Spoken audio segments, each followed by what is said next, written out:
প্রিয় দর্শক আসসালামু আলাইকুম। তো দর্শক যাকে দেখতে পাচ্ছেন তার নাম হচ্ছে লিজা। লিজা ইউনিভার্সিটিতে পড়াশোনা করে। লিজার ইচ্ছা ডাক্তার হবে, ডাক্তারি লাইনে পড়াশোনা করতেছে।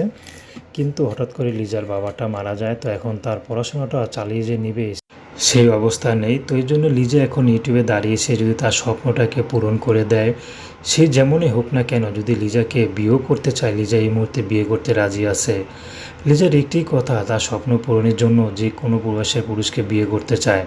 লিজাদের এখন সংসার চালানোই হিমশিম। লিজা যে এখন ইউনিভার্সিটিতে যাবে বা বেতন দেবে সেটাও আটকে আছে, কারণ ডাক্তারি পড়াশোনায় অনেক খরচ। এখন কি করবে, কোথায় যাবে? লিজার একটি কথা, আমি শিক্ষিত হতে পারি, আমার শিক্ষিত ছেলের দরকার নেই। যে তার পাশে থাকবে, তাকে একটু সহযোগিতা করবে, তার স্বপ্ন পূরণে এগিয়ে নিবে। লিজা তাকে বিয়ে শাদী করতে রাজি আছে। সে যদি 100 বছরের বুড়ো হয়, লিজার কোনো সমস্যা নেই। তো দর্শক, এই ছিল লিজার জীবনের সংক্ষিপ্ত জীবন কাহিনী। তো প্রেম, ভালোবাসা, বিয়ে শাদী আপনাদের ব্যক্তিগত ব্যাপার। আসুন আমরা 5 ওয়াক্ত নামাজ পড়ি, সর্বদা দেশের সেবা করি। আসসালামু আলাইকুম।